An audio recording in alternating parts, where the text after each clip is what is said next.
Well, hello and welcome to Happy Times and Places, a positively inclined Doctor Who episode commentary podcast in which I, Toby Hadoke, ask a special guest, sometimes one with a book to plug, to choose a Doctor Who story or episode, and I will talk through it and see if I can guess what their favourite things about it might be. Hello, my name is John Higgs. I'm a writer. I'm an author of quite a few books now on things like William Blake and the KLF and the Beatles and James Bond. But really, I'm speaking to you because my latest book is called Exterminate, Regenerate, the story of Doctor Who.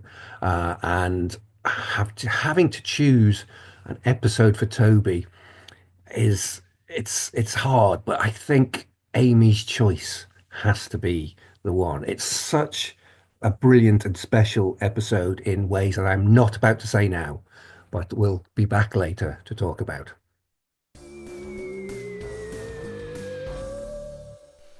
Well, welcome everybody. I fear this may be a slightly echoey edition of Happy Times and Places. I am in a happy time and place. I'm in my brand new sound booth that I've built for various reasons, too tedious to go into because they're largely practical.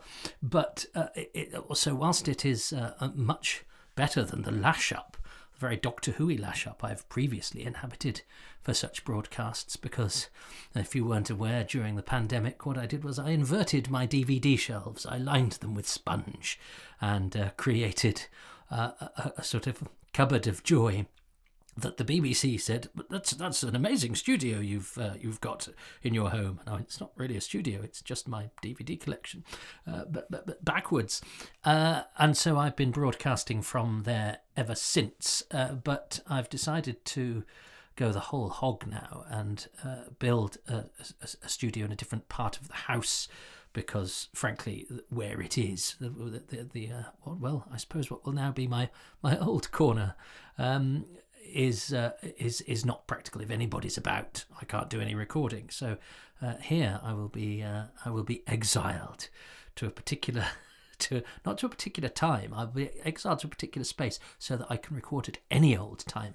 However, you're thinking, but hang on, it sounds a bit peculiar, this new place. It's because it's not finished, but there's loads of people in the house right now, and this is an unusual Happy Times and Places. It is being recorded hours before I speak to the guest. I don't normally do a one-on-one with a guest I have on occasion when it's been requested, but this guest, John Higgs, who I've never spoken to in real life, has a book out and called Exterminate, Regenerate.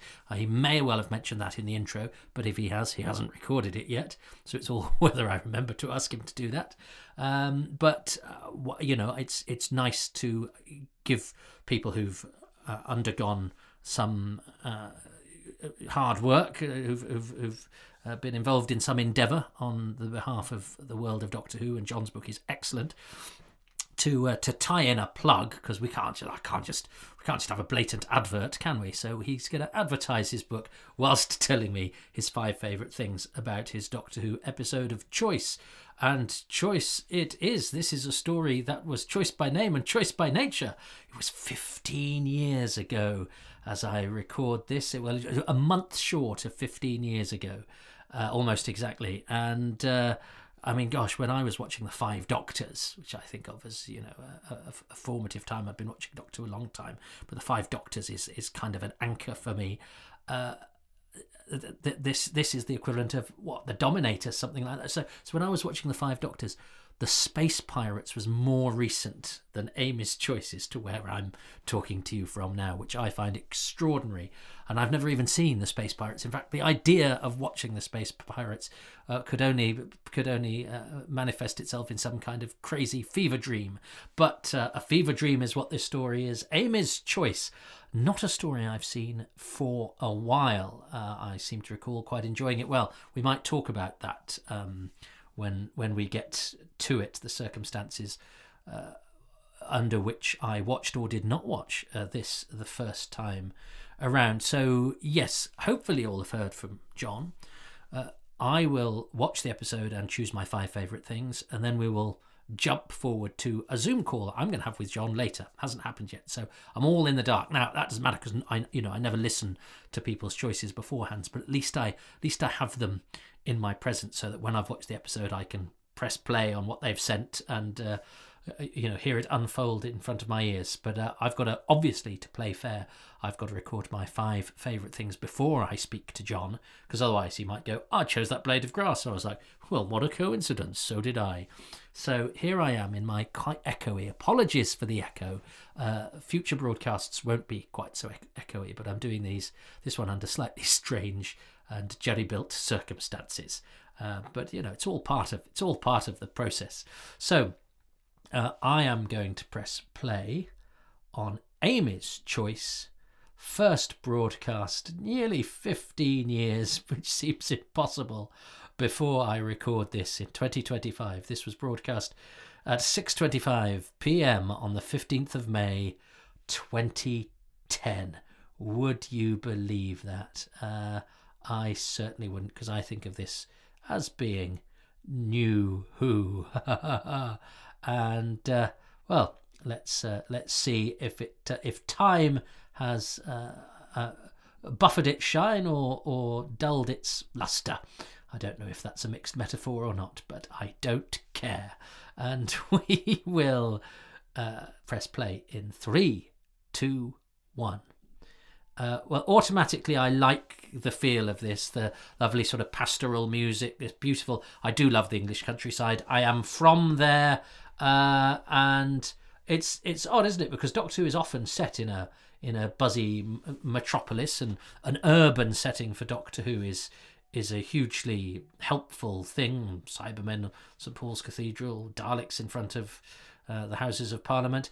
But I also think there's something, Doctor Who's appeal is about it being British, in inverted commas, whatever that is. And it's important sometimes to reject such lazy labels or whatever. But there's something about a village, a countryside, the green and pleasant land, and a sort of a simplicity and a charm that I associate with some sort of storytelling from this from this country of ours. And Doctor Who's Britishness is part of its appeal. I think it's part of its identity, however you want to define that. My Britishness is not jingoistic, it's more apologetic, but yeah, I like the village of Ledworth that Matt Smith first lands into, but this is even more rural. This is actually very much like where I'm from. I live in a house I was brought up in a house in the middle of nowhere. But this is an intriguing start, isn't it? We've got a pregnant Amy making, and it was a perfect bowl. Whoever cast the bowl that she was making her cake in was spot on. We got Rory with an hilarious ponytail. I was in a play once and I wanted a ponytail like that to be hilarious, but to actually put on I thought they just clip it on at the back, but actually what they did was they weaved it in all the way round in order to then bunch it up into a ponytail. And actually, so it started off as a sort of mullet, and I thought the mullet was funnier than the ponytail, so I played Snout in A Midsummer Night's Dream with a mullet, having originally intended a ponytail, and the mullet was much funnier. I'm not sure I'd want Rory in a mullet, but I do like the ponytail as a touch.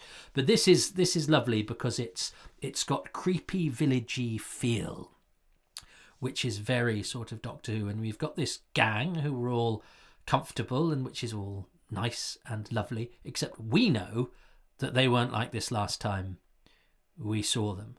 So we know that something is wrong, which brings a real sense of menace. And we've just seen Audrey Ardington as well,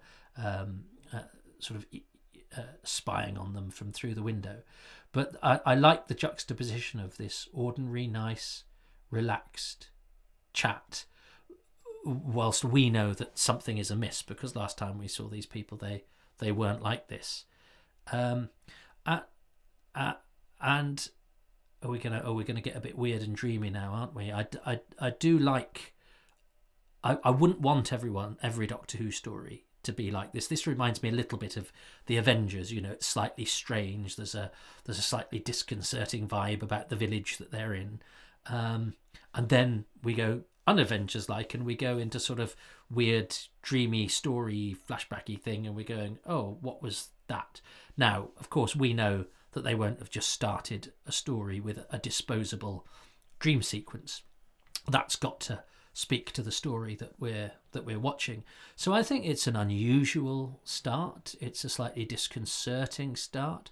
Anything that is, I like the fact that she just looks to see if he's got a ponytail, which suggests that it wasn't just the Doctor's dream, which is interesting. So I think this is an intriguing start.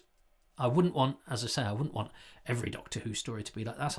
I like Doctor Who stories on the whole that are sort of action-packed and exciting. But the beauty of Doctor Who is that in the milieu of a season, you can have different styles and different stories, and I think this stands out as rather interesting. And of course, the lure was that it's written by a proper TV writer of some caliber, Simon Nye, script comedy writer, Men Behaving Badly. I mean, somebody of huge caliber, and it's a reminder. I mean, how extraordinary that when Doctor Who, classic Who, was largely written by the roster of people who were writing popular television at the time, not necessarily people with their own series, say. Whereas Stephen Moffat comes in and he goes, well, let's get Simon Nye, let's get Richard Curtis, let's see what these name writers can bring to the show. And I know Russell T Davies tried to do that with Paul Abbott and with Stephen Fry, and neither of their scripts made it to the screen, which we'll come to, because I think that is worth making note of. I love this camera that's going all around them. I think this is really giddying and effective. I guess it. Is it a Steadicam with a really, really good operator? I guess it must be, unless it's a crane. It's a crane. Anyway, however it's done, and I like Matt Smith's slight smile. This is going to be a tricky one, but I love that giddy 360 camera work. I think that's a really virtuoso piece of scene setting from director Catherine Morshed, who is an excellent director, particularly when casting an episode of Shameless some years back, because yes, I worked with a couple of the directors in this period. Johnny Campbell had directed the Phoenix Nights that I was in, and Catherine Morshed directed Shameless that I was in. I mean, I was a cough and a spit in both, really, but part of me sort of again entertained the idea that it was almost like I was there, except of course I wasn't, and neither of them cast me in Doctor Who. Nonetheless, one always likes to feel that one can touch it. I think the lighting on this TARDIS set is superb.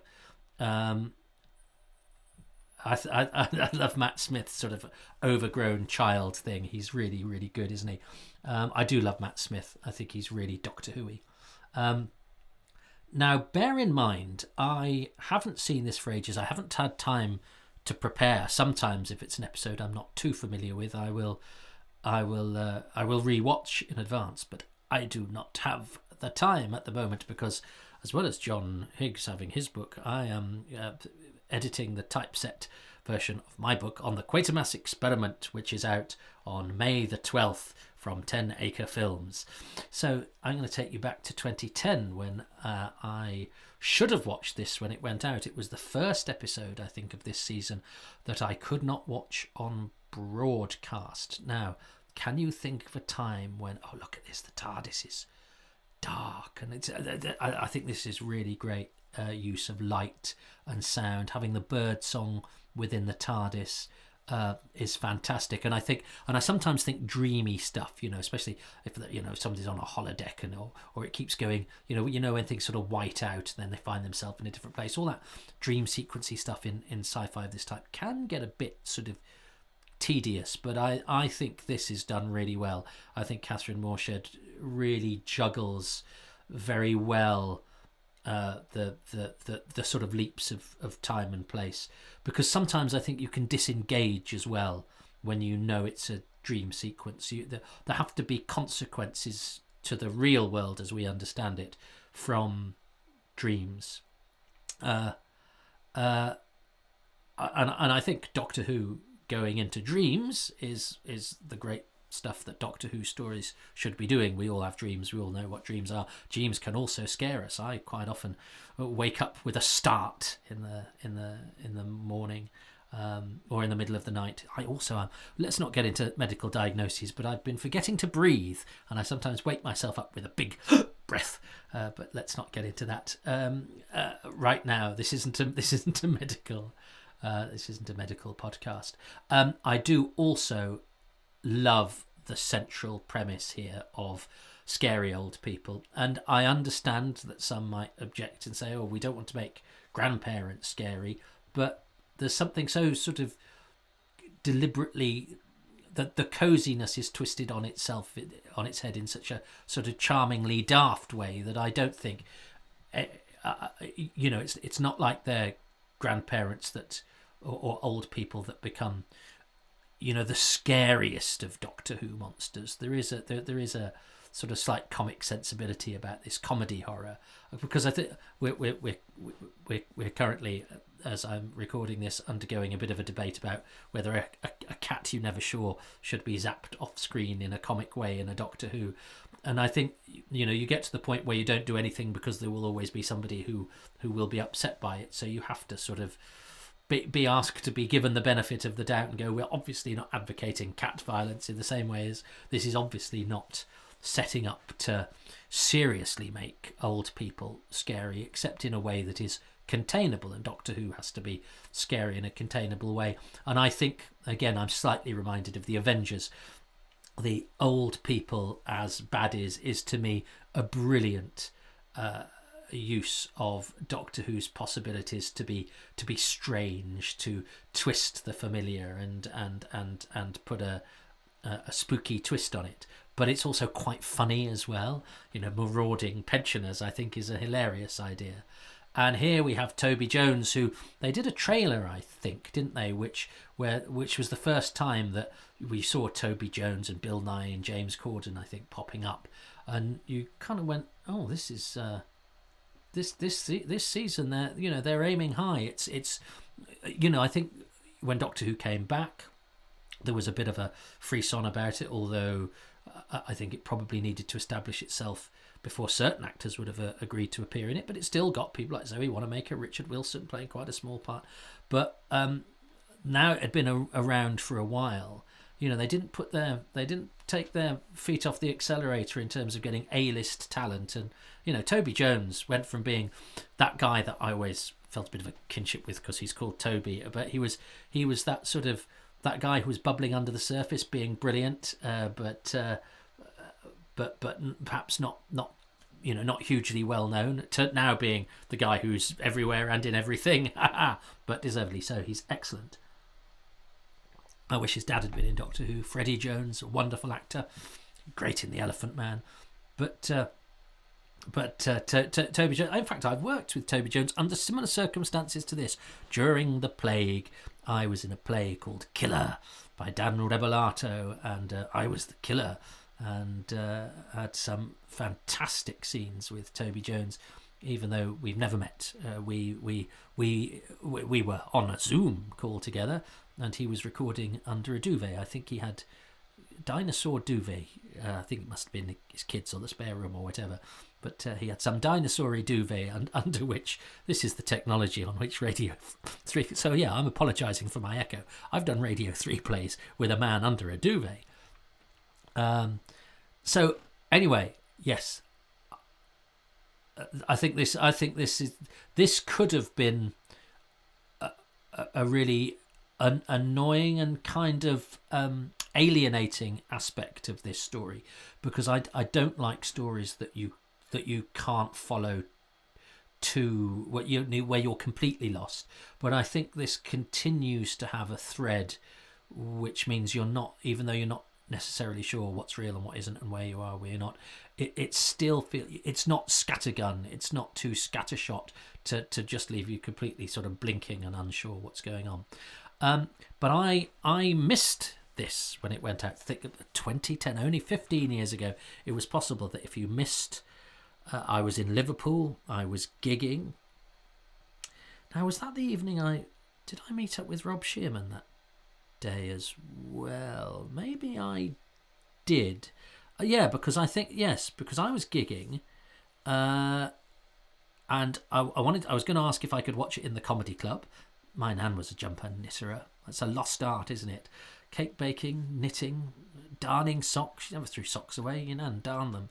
My nan owned a wool shop, so I had jumpers that were made of odds and ends of wool that I thought were rather fun, but everybody else thought were not. But I thought that was a great idea of my nan's. Anyway, let's not get into that. And so I missed this. I thought I'd be able to watch it in the office of the comedy club, but they didn't have a telly, or they couldn't. I can't remember why I couldn't now. And I don't think at that stage I had iPlayer on my computer, certainly not on my phone. Anyway, for whatever reason, I couldn't watch it. And then I think I was going to watch it with Rob after we'd met up. And this may have been a different occasion, but I remember we tried to get into Rob's hotel. And the blokes and the bouncer said, it's only guests now. And Rob said, well, I'm a guest. And he said, yeah, what about him? And I said, no, I'm not. He said, well, he can't come in. And I felt like going, well, what if he's just pulled me? Do you know what I mean? That seemed a really odd thing. So I couldn't watch it in Rob's hotel room after the gig either. And I think to kill time, what did I do to kill time? I spent my time on social media. And Neil Perryman, lovely Neil Perryman, who wrote those Wife in Space books that are excellent and has just started podcasting again with John Williams.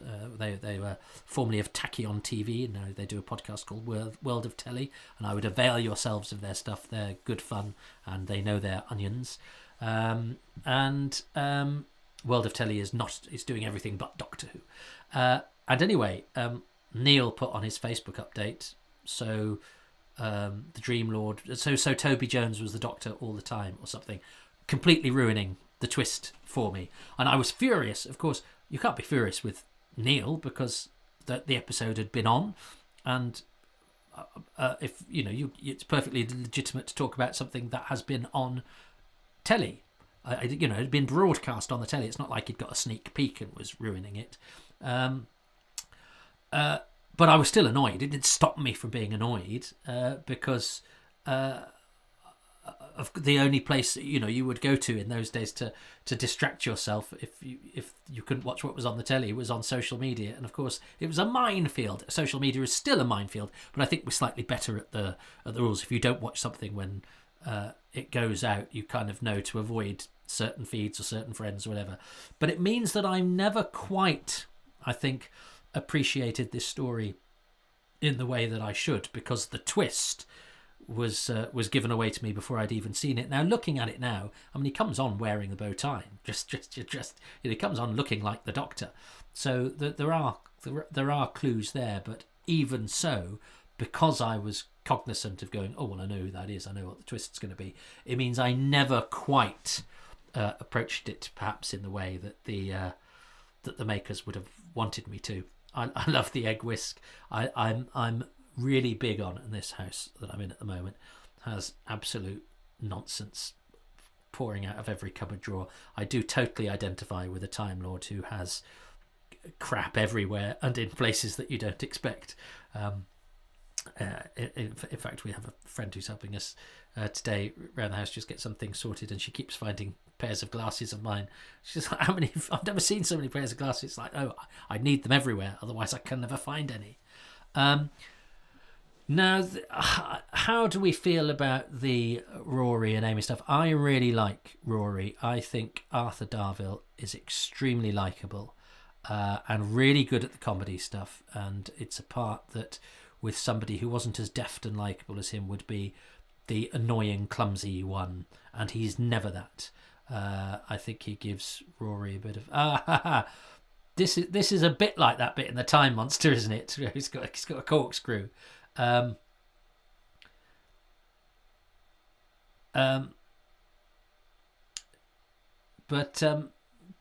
I know there are people that really hate the way that Rory is treated by Amy. I know there are people that don't like the Amy at all, and I think it does sometimes. It does struggle, this triumvirate in terms of the dynamic of I think most people agree that it was a mistake for Amy to snog the Doctor at the end of the Angels two-parter, and and it does mean that Rory is treated badly. But we have to be careful, because I think we can be quite judgmental as audiences now, in that our characters are supposed to be challenged, and they're sometimes supposed to be do things. It's not a manual for behaviour. Characters are supposed to do sometimes things that aren't good, and they learn from that and move on, as it were. And I think we sometimes hold them to account for something they did in episode 4, even when we're watching them in episode 29.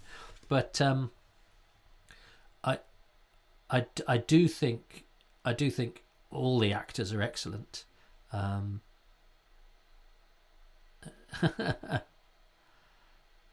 Yes, and do I want too much of the Doctor and his companions falling out? I do wonder if I'm a little bit old-fashioned, and I want the characters to sort of be blank slates in a way, and the stories challenge them in terms of jeopardy and adventure and all those things. But I'm not particularly interested in if they fall out, or if they resent each other from one story to the next, or if they have to learn from each other and all of that. But I'm aware that might be because I was brought up when everybody was sort of slightly uncomplicated in terms of moving from story to story. We didn't need a character arc for the regulars in that sense.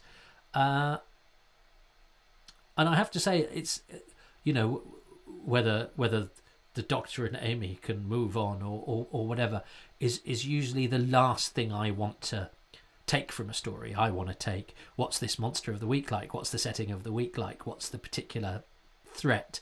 Is of more interest to me. But I know that seeing younger people talk on Twitter, the character dynamics of the Doctor and the companion are very much what they're about. So it has to please everybody, I suppose. And I don't object to it, especially when the characters are well acted like these are. Attack of the Old People is very good. Toby Jones is having great fun, isn't it? It must have been an absolute dream to say, "Hey, come on in different costumes."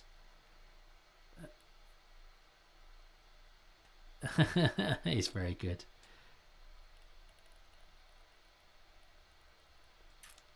And this he's manipulating them, and this story actually couldn't really work without this dynamic that we have, where poor old Rory feels like he's playing second.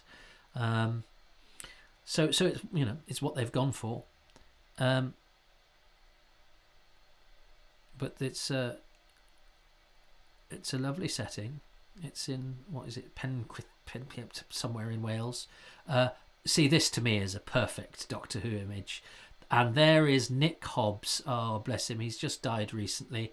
Nick Hobbs, Agador himself, also a unit soldier who gets hypnotised in the claws of Axos. He's a Wirran, and Nick Hobbs becomes one of those rare actors, well, he's a stuntman actor, to get a credited role in Old Who and New Who. And it was brilliant because he started to... I remember there was a drama not long after this, and Nick Hobbs was on the roof of an old building. I was like, oh, that's Nick Hobbs, he's going to fall off it or die or something. And the fact that I could still identify who was going to fall off a building, post 2010, I thought my actor spotting was going pretty well. But I think this is a really, I think the pitch, Attack of the Pensioners, is an absolutely cracking idea, because these are scary in Doctor Who ways, but I don't think in a way that is damaging or problematic. And Audrey Ardington had, of course, been in Sarah Jane Adventure, Eye of the Gorgons. She is sadly no longer with us, and of course, well, that's I suppose, and of course, a postman's going to come and get killed. Of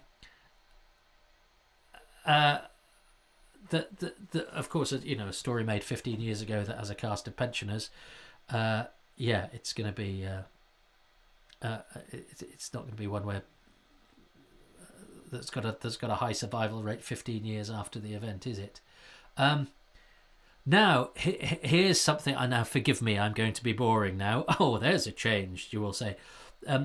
I know that Arthur Darvill talks about this in the Doctor Who Confidential afterwards, and he talks about twatting this actress with a big heavy bit of wood, and he refers to and it's Joan Linder, the actress, but he refers to the actress as Audrey, and that's because he's been sitting there going, oh, and they go, have you got any stories about filming this? And he goes, yeah, I hit that old lady. What was the actress called who played the old lady? And somebody's looked up on the cast list, Mrs. Poggett, Audrey Ardington. Oh, it's Audrey.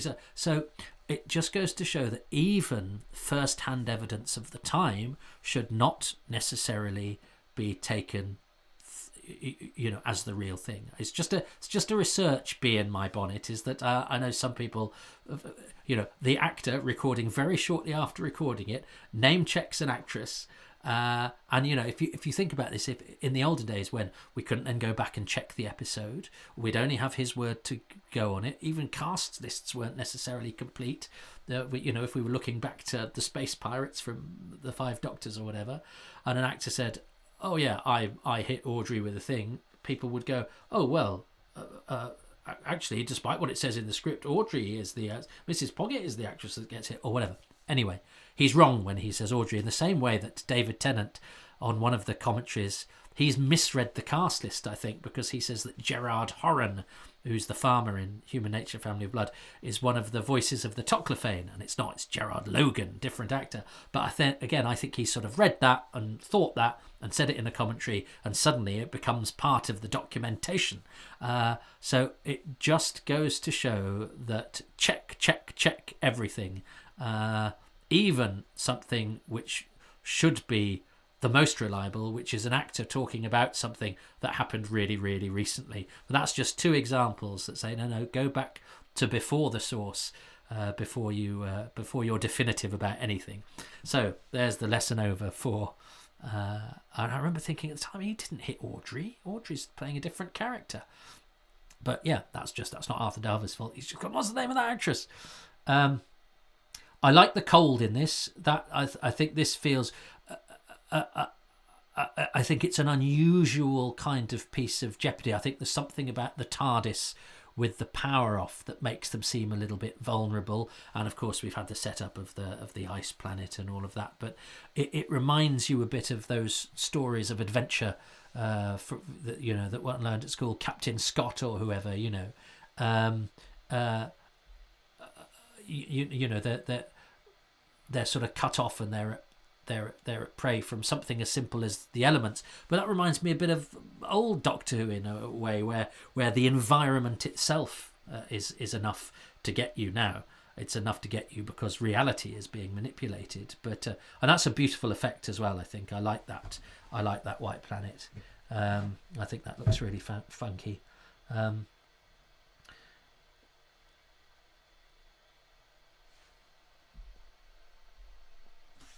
And Matt Smith is great for this working out acting. I quite like the fact that the Dream Lord just turns up and it's just really annoying. And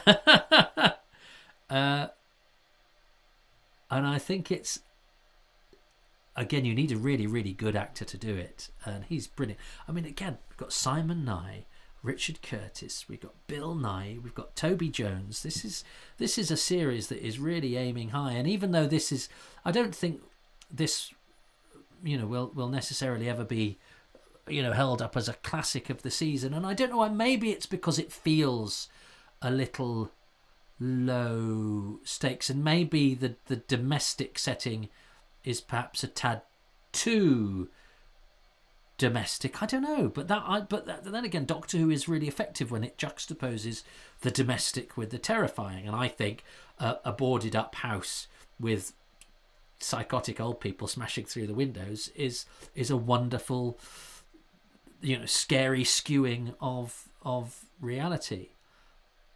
but then again, I suppose the pace has let up a little bit here, hasn't it? And sunny is always harder, I think, to make serious. Although it's cold sun, isn't it? It's apricot. It's sunlight on a cold day, and I adore this. I look at those two old people trying to get into the TARDIS. It reminds me, James Moran, who wrote Fires of Pompeii, wrote a movie called Cockneys versus Zombies, and there's a brilliant zombies chasing man on Zimmer frame scene, which of course is a smart sort of hat tip to the fact that zombies move generally. Most zombies of in film and TV are sort of slow lumbering things. So these slow lumbering things chasing, in inverted commas, a man on a Zimmer frame is rather a splendid gag. And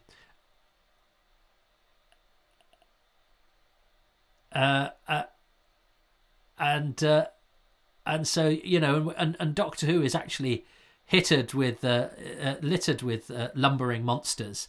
So the fact that the reason that the baddies lumber is because they're all pensioners is brilliant. That was Nick Hobbs again getting thrown to the floor. That's what happens when you got a stuntman. And I do quite like the reversal of I mean, of course, if money was no object and it was a slightly different program, you'd have, you know, if this was a movie, he'd be ploughing through those old people. He'd have, you know, had splattered pensioner on his windshield. But all of the imagery there, the Volkswagen van, rescuing the young people from, you know, the supposedly fit, healthy younger people from the slowly marauding, can you maraud slowly, insurgent pensioners, I think is a really great. Doctor Who is great when it is turning normality on its head, when it is showing everything through a perverse lens, and this is really fantastically awful. Is that with his medallion and his hairy chest, he must have absolutely chortled when they gave him this get up. But again, the fact that he is a sort of, you know, funny little fella rather than a traditional Lothario means that although this is a bit sort of grim, it heightens how grim it is, because, you know, the seduction is again through a sort of slightly skewed and perverted lens. He's, you know, and it's called Amy's Choice, of course. The whole thing is about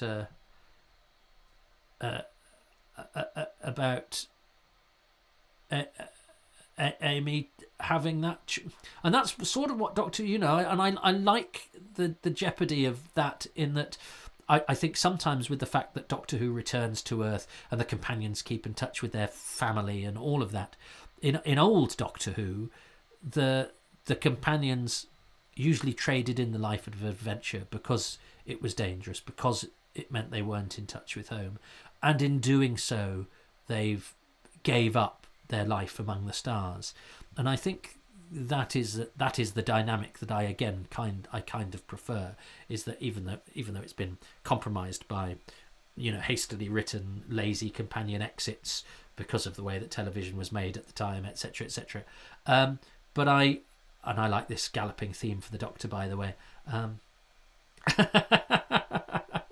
I really do like the way he keeps appearing and being really annoying. That he doesn't have to actually sort of draw a gun or attack you, you know, have a physical confrontation. He's just there. He's like that sort of voice in your head that's, you know, slowing you down or making you make the wrong choice, or you know, and I think that's something that speaks to all of us. That's brilliant. I love that. I think that's really funny, but scary funny. And it's a beautiful house, by the way. But so why isn't this a sort of seen as a classic of the season? Well, I think it's because it's quite a. I mean, I think it's a largely. You know, I think it's a fairly consistent season. I think, you know, we have the Silurian two-parter next, which is your more traditional story fed through an idiot generator. I don't think it's very well written, but I suppose it's because Vincent and the Doctor and the Lodger, and yeah, that it's got a fair number of sort of slightly sort of B stories, if you like. And I don't mean that's not that they're good, it's that they're the ones that are doing the sort of lower key kind of adventures. They don't have the machine guns and the spectacle and the old monsters of Time of the Angels. They do, it's not Daleks in World War II. It's spooky, slightly weirdly, slightly Doctor Who annual. It's like a Doctor Who annual, Amy's choice. And nobody's favourite Doctor Who stories are. I don't think anybody would go, my favourite story is Ex-Rani and the Mutants, or whatever. That's... and Rory dies. Not for the... Is it for the... I mean, this will become... He will become the Kenny from South Park off of Doctor Who, and I think this is something that becomes a bit of a joke, and of course it's diminishing returns. And I do think that's an issue with New Who. Full stop. Is that it relies rather a lot on killing people and bringing them back to life, to the extent that it robs actual death of its sting. Even though this is beautifully played by all, I like the fact, look at the way that she's rocking slightly and the accusation in her eyes. What is the point of view? That's that's a killer. I think that's really moving. That's very, very well done. And it's a sudden injection of the cruel reality of life into this crazy story of old age pensioners besieging a canary yellow bedroom. And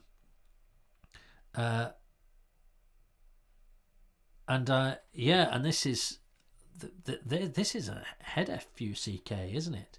I think this is a really interesting idea of, do you reject the reality around you and hope that you essentially wake up in a better one? Because we do live in dreams in our heads, don't we? I mean, I was walking around the park today imagining first I'd won the lottery, and then which Doctor Who missing episodes I'd find in a car boot sale. I mean, I always take myself to when I should be actually walking, because my park is not unlike this.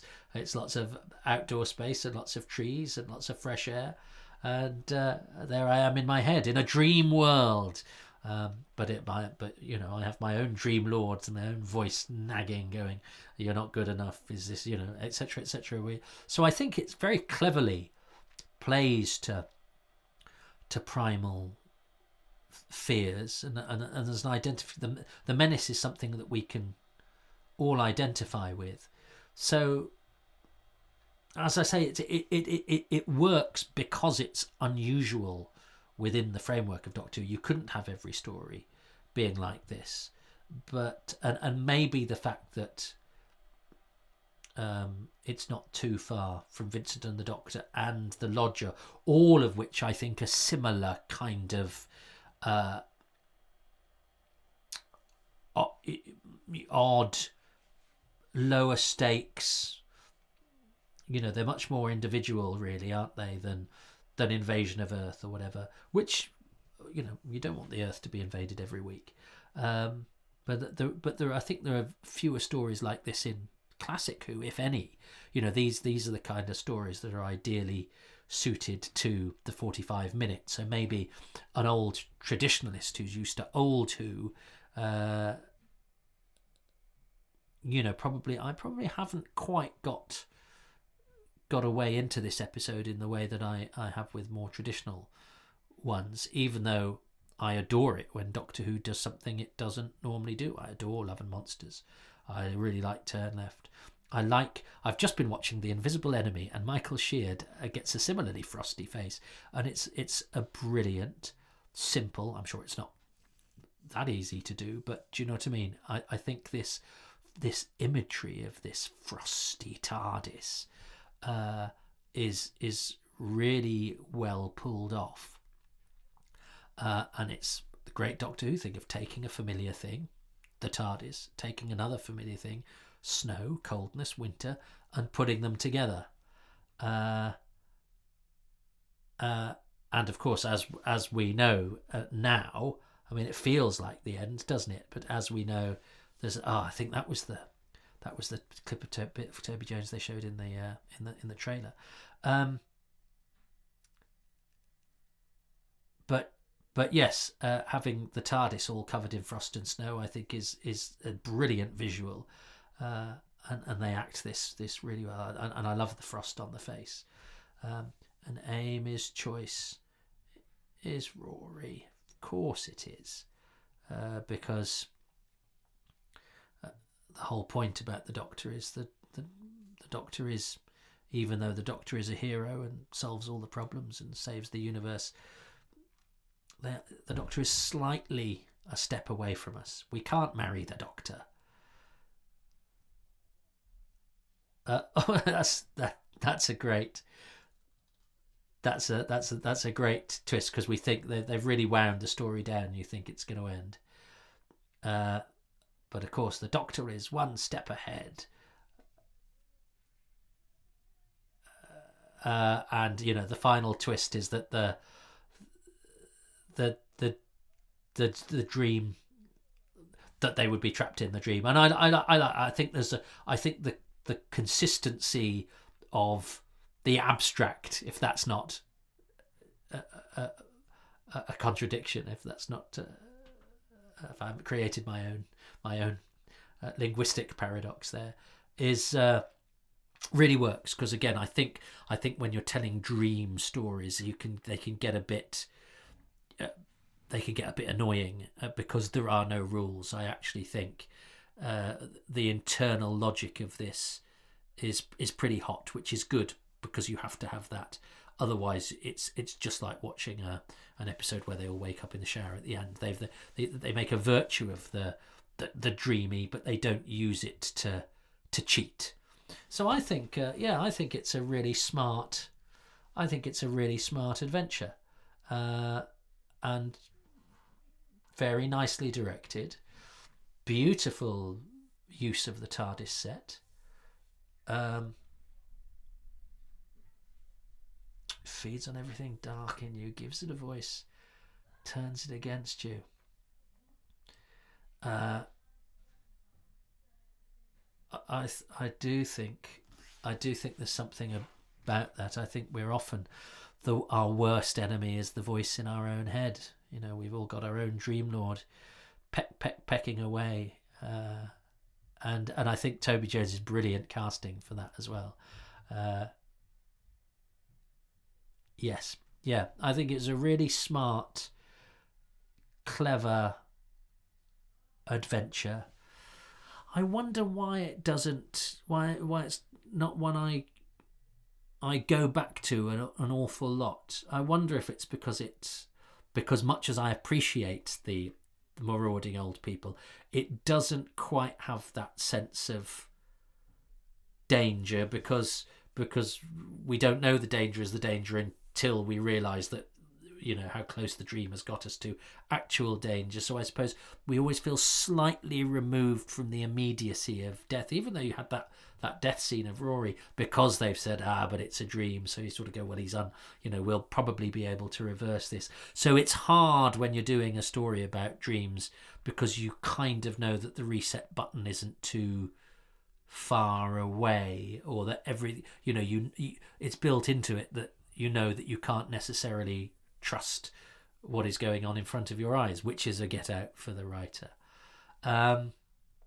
So maybe that's why, because I don't think this does anything wrong. It exists perfectly well on its own terms, but maybe its own terms mean that it's never going to be an all-time classic, even though because it's gone in the blink of an eye, and maybe like a dream, you only slightly remember it.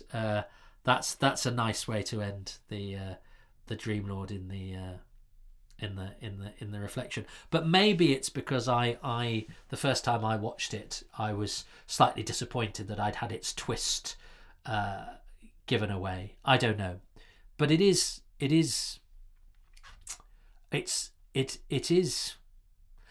like a funny sort of Doctor Who annual interlude to me, rather than a fully formed episode, even though it doesn't do anything wrong. It's well written, it's well acted, it's got beautiful imagery, really well directed. Maybe I just prefer explosions and laser beams and monsters, I don't know. And yet I adore the fact that it's marauding old people. And there's the return of the Silurians next week. Miss Nick Hobbs. Ah. So there we go. That's and this was the season where they didn't have the Next Time trailer on the DVDs as well. That was annoying. Anyway, let's not get to what's annoying. So that was the end of Amy's Choice, which I thought was rather fun. And it has made me go and want to watch it properly without talking through it, because I think there's a lot to it, and I think it's probably a story that rewards a rewatch. But I'd say when I'm a bit knackered and I've got a slightly fuggy head, which I have a lot these days, I would tend to probably watch something more like a Good Man Goes to War, or the Angel two-parter, something that's a bit more high octane. And that is not to those episodes' credit, and certainly not to mine, and certainly not to point to any shortcomings on behalf of Amy's Choice. Amy's Choice is exactly what it wants to be and needs to be, and it gets its spooks from oddness and dissonance and strangeness and subversion of reality, and that's a really good and legitimate and interesting way of telling a Doctor Who story. So what are we gonna go for as my 5 favourite things? Well, my favourite thing about it is the wheeze, it's marauding old people, all that imagery of the old people smashing through windows and sort of storming about on those infrared. Although, as I say, it does mean that it comes at the expense of some of your usual Doctor Who jeopardy. It does have a wonderfully Doctor Who-y sort of subversion of imagery and expectation and reality, and a clash of the ordinary and the weird. I really like the way that director Catherine Morshed kind of negotiates what could be really bitty and choppy and changey. I think the way that we go from one dream to another and yet can still follow the story is quite a big ask. And so do I tie that in with that opening bit now? Because I really like that 360 before the opening titles, and then Matt Smith doing a sort of smile as if to say, oh, it's going to be biggie. Does that tie in with what Catherine Morshed's doing with the no, because I think it's an important individual point, that the fact that it's so choppy and changey and we can't trust what's happening means it could be an absolute mess, and I don't think it is. I think all of that flows very, very nicely, and the way we segue from one scene to another is really well done. I do also like, so that's my number 2. The third thing is I do love that pre-titles. I love that 360 camera. I think that's a really virtuoso way of setting up the sort of slight giddiness and oddness.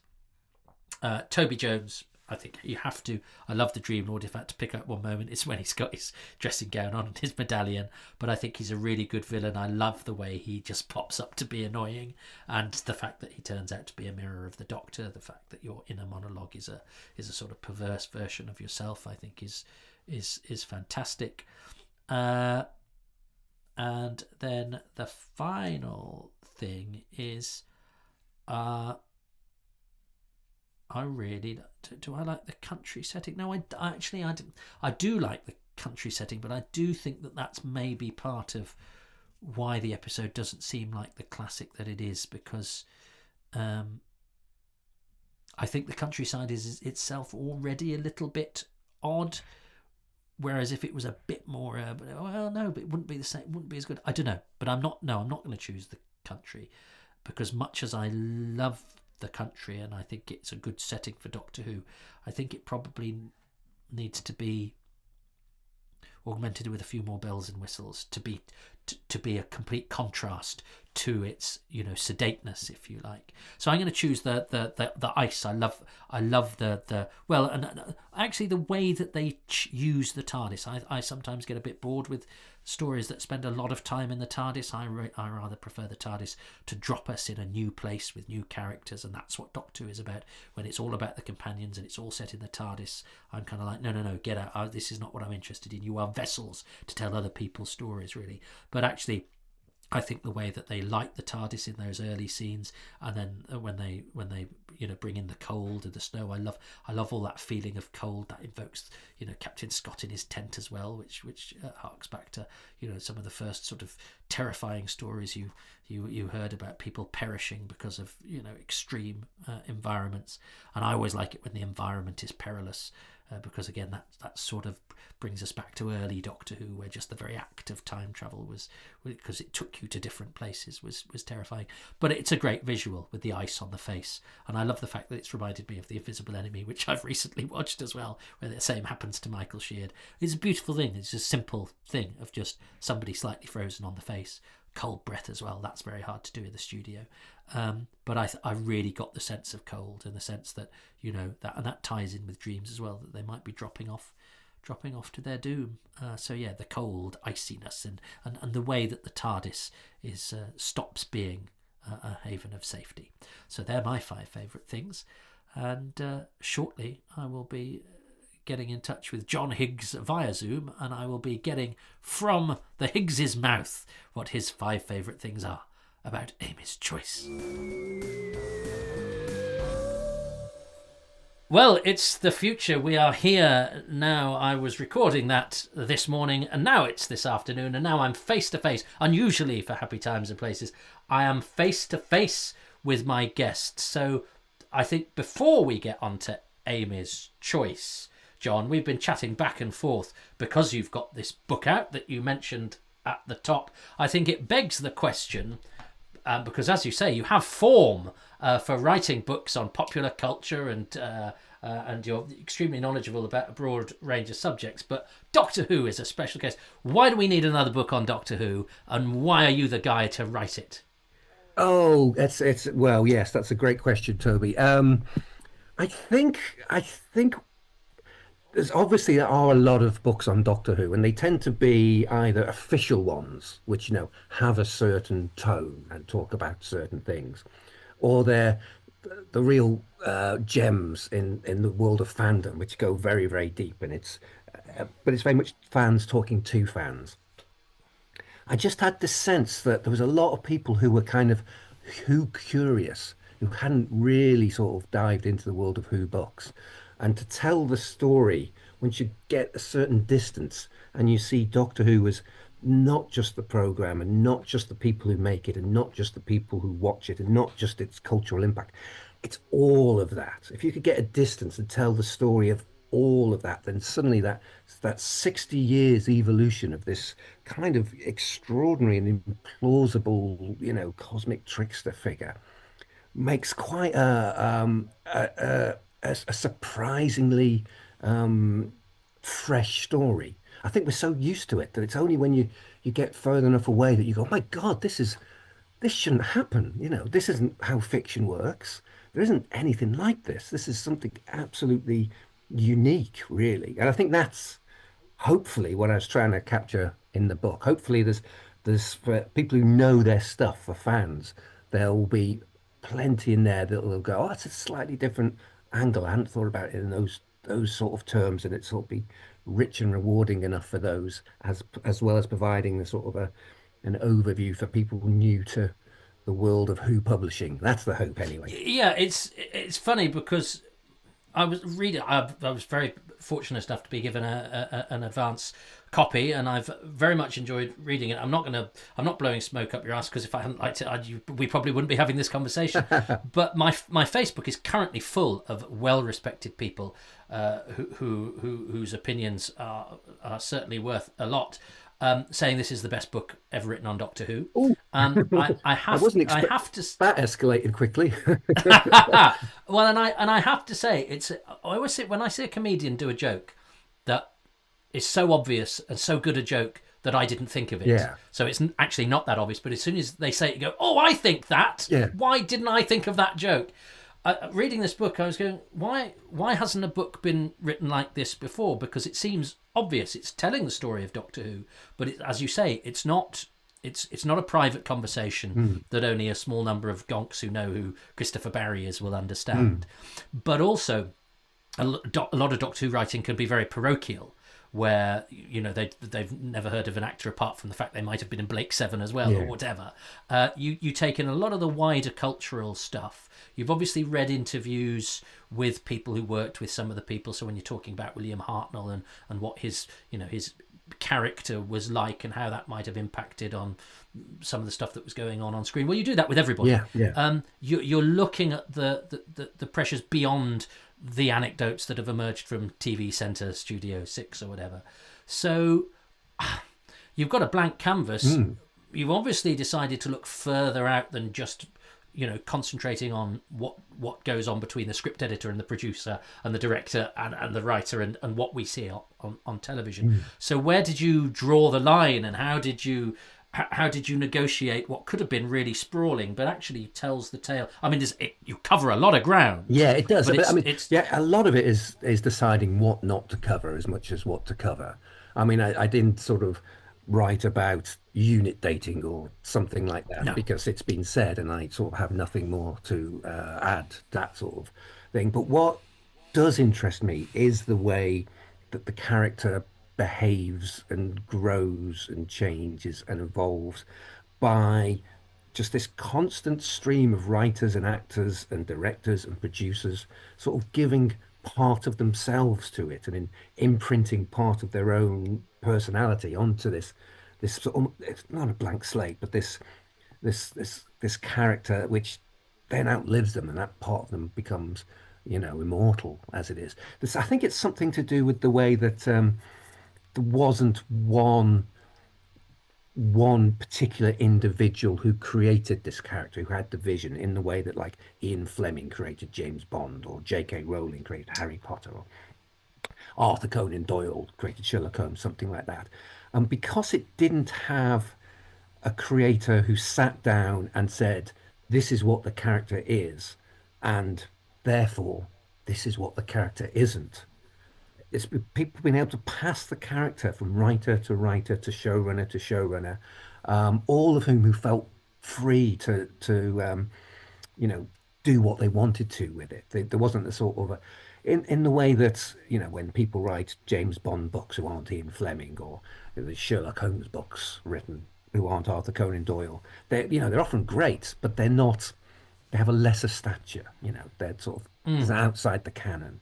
Whoever's writing for Doctor Who is writing for Doctor Who. They can make the character evolve in any way, and so it is kind of unique, and it is able to map itself to the changing culture in a way that few other characters can.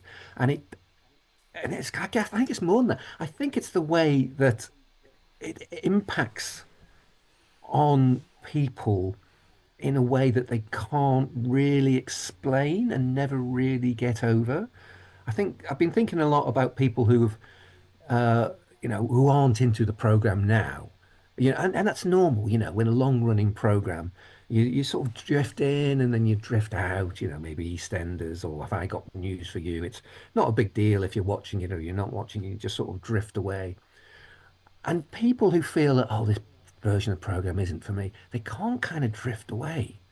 They're sort of still desperately engaged with it, even in an angry, sort of critical way. It becomes part of us. It's like, when people talk about football teams, they talk about we. It's we lost.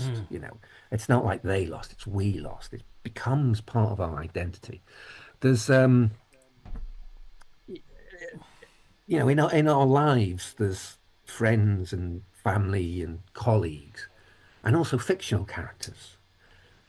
And they're not real, but they're not nothing. They do matter. And ones that have been in our lives for decades really do matter. And I kind of just wanted to write a book in support of that, really, in support of the idea that these fictional characters in our lives are worthy of attention, are worthy of a biography type book like this, are worthy of study. So to answer your original question, I've got no idea why no one has written a book like this before. It seems so obvious to me. Well, and let's you know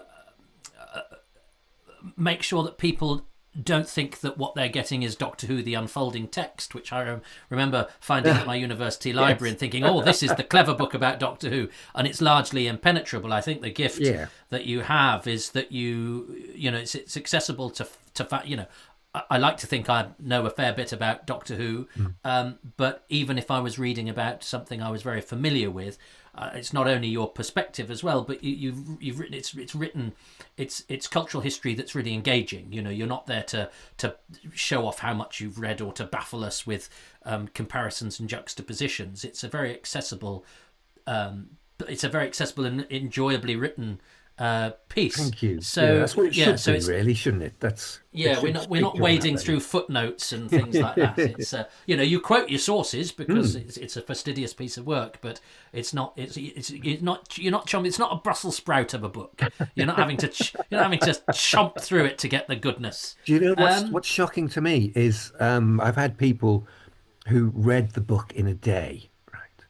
And wow, when you yeah. spend 18 months working on what you think is a significant thing, for them just to fly through it. On one hand, you're pleased because you want people to keep reading and fly through it, but part of you thinks they could have at least pretended.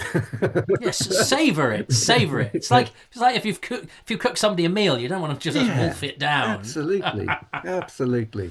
Took me a week to do the audiobook, for heaven's sake. And how? But if when you're writing something that at least has aspirations to be objective, Yeah. you're Yeah.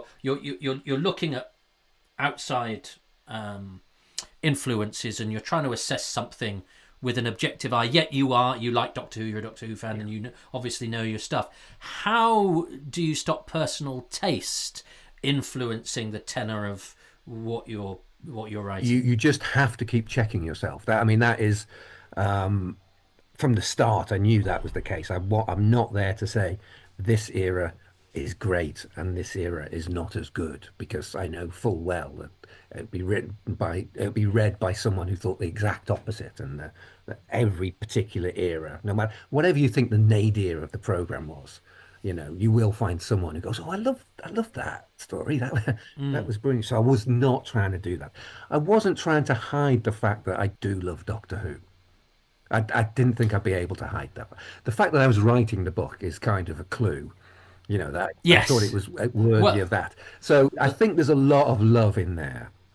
But there's a lot of people that spend a lot of time writing about Doctor Who who don't like it very much. But that I think brings me to the other thing because I mean a lot of the you can't avoid it on the web even now. And I was sort of thinking, oh God, what's wrong with these people? But then I remember me back in season 25. I mean, I hated the Happiness Patrol. I thought it was the worst thing yeah, ever done to Doctor Who. Now I absolutely adore I it, know. and I've got this strange theory that Doctor Who is always better in retrospect, and we have this weird thing of nostalgia. It is. It's That because, how I said earlier, it's part of our identities.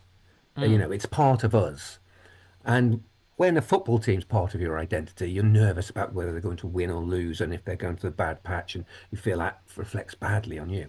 When the thing that is part of you is quite mad, not sort of children's program, but made on a helpful budget by people who are often maniacs. There's a lot of danger. There's a lot of fear that you're going to be ashamed or embarrassed or of a bad episode. And so it's this thing where Who fans watch a new episode with anxiety rather than sort of joy. But then they come back to it and they know that, maybe the giant rat's not the most impressive thing, or they know what the flaws are, so they're not concerned about them. And then they start to see everything else that they loved about that, the story, all the good stuff they start to see. And then they go back again and the embarrassing thing is part of the charm. We love the giant rat now. It's we're sort of looking forward to it turning up. You're not bothered by the flaws once you know them. Um, yeah, But something that bothers me, and this may be a bee that I've got in my particular bonnet, but especially as Doctor Who, I don't want to get too bogged down in the fact that Doctor Who seems to be caught in the crossfire of the culture wars at the moment. But I also find what a lot of modern commentators do, whereas we might look back on Doctor Who stories that we didn't like with rose-tinted spectacles, and that improves them, and we have a nostalgia that buoys them up and gives them a sort of frisson that we actually find ourselves feeling warmly towards things we might not have liked at the time. I do find cultural commentary at the moment is very keen, and too keen to wag a finger yeah, at the past. And I think so often the past is judged, and people say, oh, people now even sort of say, oh, and you can't say it was different times. And I think, well, you can, because otherwise you're basically saying everyone in the 1960s was a racist who should go to hell. yeah. And actually, attitudes change, and it's a long road from then to today. And I have a real concern, so help me here, John, Hmm. that our modern cultural landscape is too unkind to the past and the people who got us here to where we're more enlightened than we were 30, 40, 50 years ago. But that was a long journey. And that all too often it's easy to look at old Doctor Who and just write all of the people off. And I find this happening too often in the way that the show's past is assessed on a sort of moral level, if you like. Yeah, I mean, it's a tricky one because what we're seeing when you look at, a 60-year fiction, and I'm thinking of James Bond as well, because I've written about the last 60 years of James Bond, is you're seeing actual change playing out in society, not sort of theoretical sort of change or discourse or anything like that. But James Bond to work has to sort of reflect, how a man would sort of dream of being, the desire for this, this fantastical other life, and that change has changed so much, certainly since Ian Fleming was writing, but even by the Mm, time you get to Roger Moore, what you're seeing is people changing and culture changing. And it's never going to be fast enough, or it's always going to be messy, and it's never going to be sort of perfect. But it's real cultural change. It's real shifting attitudes, um, and they're recorded in long-running media like Doctor Who, like James Bond, in a way that they're kind of invisible otherwise, and it's hard to sort of see. So it's really helpful. I think an important part that made me think of writing this story was when I did the marathon, which was ahead of the 50th. I think where were we? It was a couple of years before, but I thought I can start with an unearthly child and watch all the way through to get to the 50th anniversary in time. And I cannot recommend enough to people if they haven't done the marathon yet, at some point do the marathon because mm, your understanding of the yes, the program, but also the wider world is expanded massively by just seeing it shift and change in real time. Um, so yeah, in a way, I'm really glad we've got this record of how we used to think and how we used to be. And of course, it's not what we'd want now because the whole point is we're moving forward and we're improving. And so by definition, it should be, terrible in the past. Yeah. But yes, if that's all you can see, though, you're missing out. And also, I think it lets us off the hook a little bit. It gives us the credit for stuff that we have no right to take the credit for, Oh yeah, I because mean, the reason we're here is actually because of those people who went before us but drew the map, as it were. absolutely. And maybe in 30 years' time, they'll be looking back at us and go, my God, they were eating meat and they were buying Well, SUVs and things like that. What's the they matter with they them? will they will be, which is why I always caution against sanctimony, Yeah, because yeah. you do not know what, when you look back in 30 years time, the things we do now that people will have realized we shouldn't have been doing anyway. Mm. What I mean, it shocked me. We're talking about the whole 60. When I came to do Amy's Choice this afternoon, that is 15 years old next month. I don't know No, how it's on not. earth we got. I know it's terrifying, No, isn't it? not And having that. all our yesterdays have led the way. And you'd when we'd sort of back and forth, you'd said you'd quite fancied The Christmas Carol or Yeah, Greatest Show in the Galaxy, but yeah. they'd both gone, unfortunately. So you happened upon Amy's Choice. So without giving me your choices yet, what are the circumstances with which you saw and fell in love with Amy's Choice? Oh, I mean, it's hard to talk about without going into the specifics that I've Okay. got listed here, but I certainly that season five was phenomenal, really, Mm. wasn't it? It was completely fresh. It felt new. It was a clear vision of a new way for Doctor Who to be that it hadn't been like before, and yet it was also at the same time exactly what Doctor Who was. Um, it stands up so well, season five, I think. It was a big ask, wasn't it? Because it's the first episode of that season is the first one with an entirely new Yeah, lineup, isn't it? yeah, absolutely. And so it had to be recognisably the same show, and yet it also had to be doing something And different. and the moment, he just to start with just a conversation between a man who'd fallen from the sky and a little girl, on that sweet little quiet but also totally mythic sort of level, was wonderful, was wonderful. And it always reminds me that, the Moffat years went from that, where the Doctor was the youngest he'd ever been, speaking to a small child, to Capaldi and the new version of the first Doctor, these old men who are about to die and didn't want to regenerate. It's like time's sort of compressed, like thousands of years just took place in those, 7 years of Stephen Moffat's sort of thing. It went from so young to sort of so uh, wise and old and Hmm. sort of thing. It was just a glorious sort of spread. I will, talk more about specific things about Amy's Choice um, when I'm allowed to.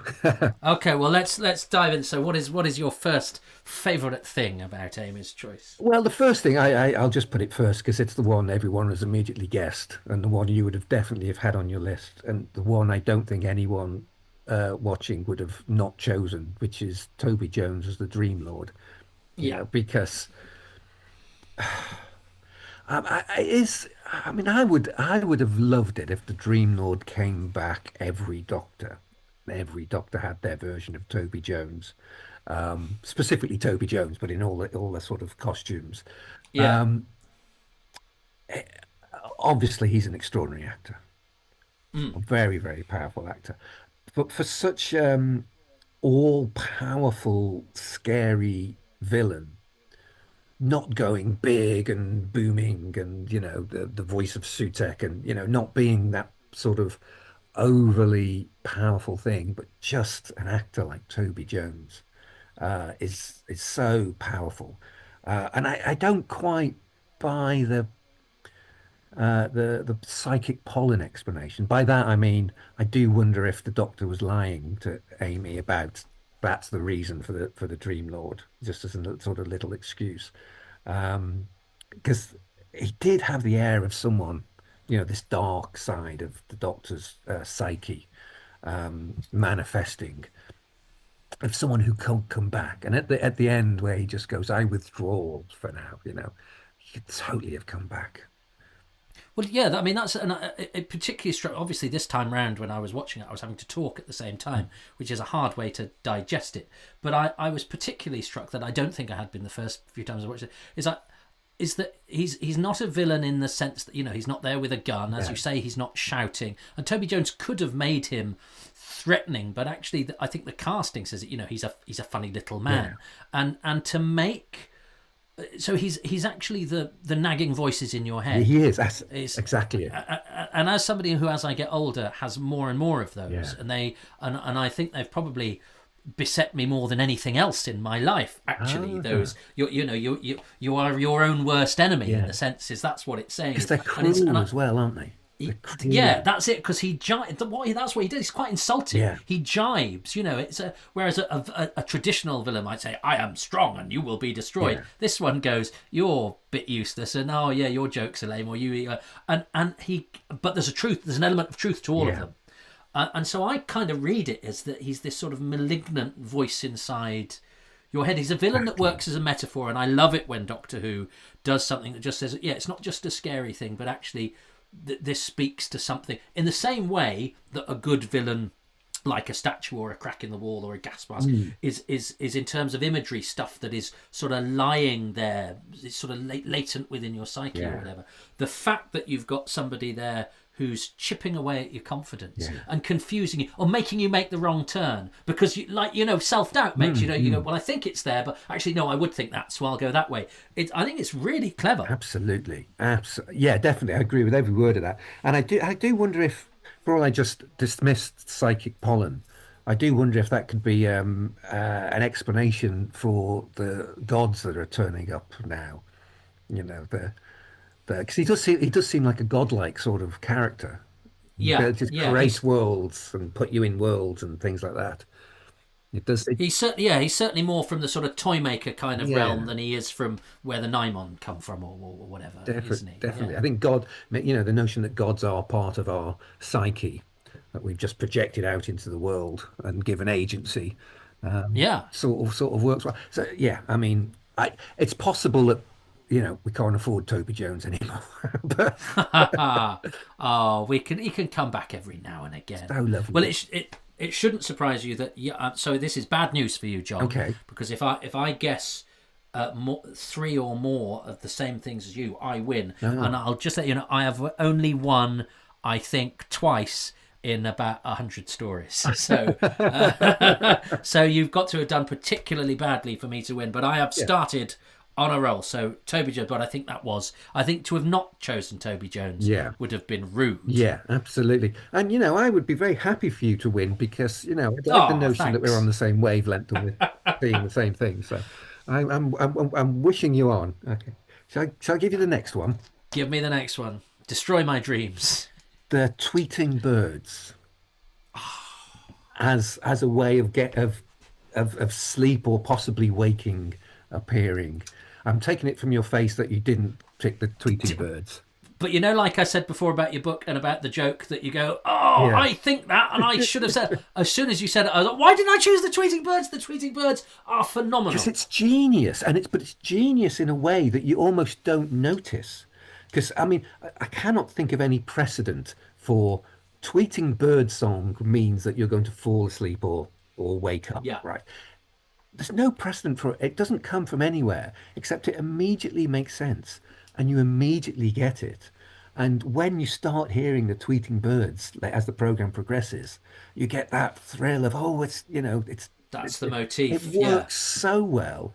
It's so original. It doesn't seem to have come from anywhere at all, and it's understated. Yeah, it's yeah. brilliant. It's absolutely brilliant.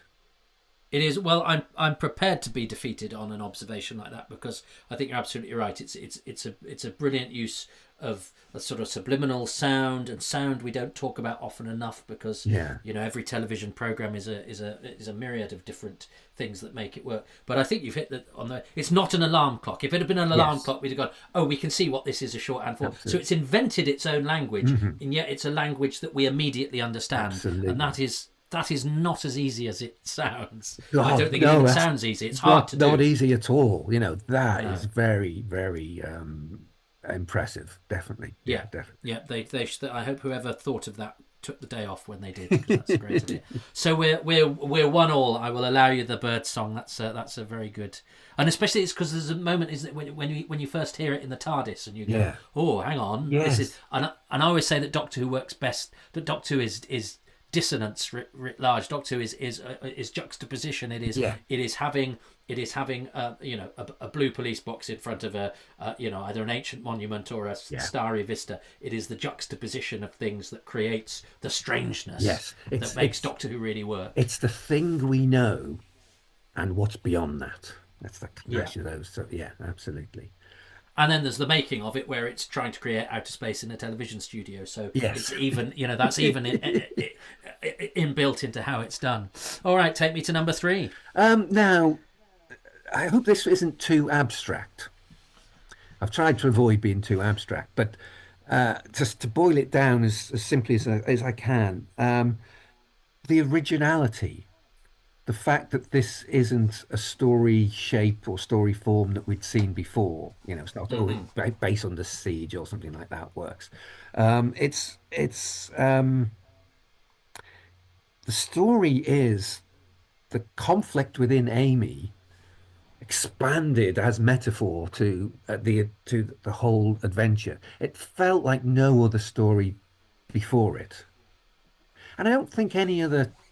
I think you could look at things like The Girl Who Waited as have been similar in of having this as a precedent. But I think when Amy's Choice appeared, it was totally new for Doctor Who.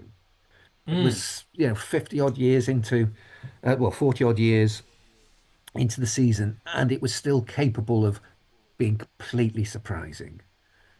I mean, is there any episodes beforehand that you would say, well, that's a clear, step on the way to Amy's Choice? I can't really think of anything. I think it's, No, I said it was a bit in the commentary. I said it was a bit like a Doctor Who annual story in that it's oh, it's okay. slightly weird like that. Yeah. And this is where I didn't choose it, and I think that's a perfectly acceptable, because one of the things I chose was quite nebulous as well. And some people choose things like, I watched it with my mate Oliver, and I was like, well, I'm never going to guess that, so I think that's perfectly fine.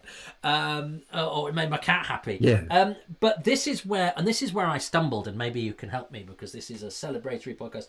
I found nothing wrong with Amy's Choice watching it today. Yeah. I'm sad I didn't have time to watch it independently and then do the commentary, because I was having to sort of spin plates and juggle fish while I was doing it, Yeah.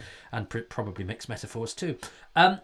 Is that I found nothing wrong with it, and yet I don't think of it as a story that I'll immediately jump and watch. And I wonder if part of it is that I'm programmed to be less welcoming to stories that are about the regulars, because Yeah. I find that I always found the excitement of a new Doctor Who story was the new settings, the new characters, and the Doctor and the TARDIS and the companions are there to facilitate stories about other people. Now, I don't know why Yeah. I think that, Yeah. and I don't know why I might resist stuff. No, As good as Ark in Space 1 is, I kind of want them to wake up the people so I can meet the people. it does make sense. And normally I totally agree with you. Like I always like a Sherlock Holmes story to be about the mystery and not about Sherlock Holmes.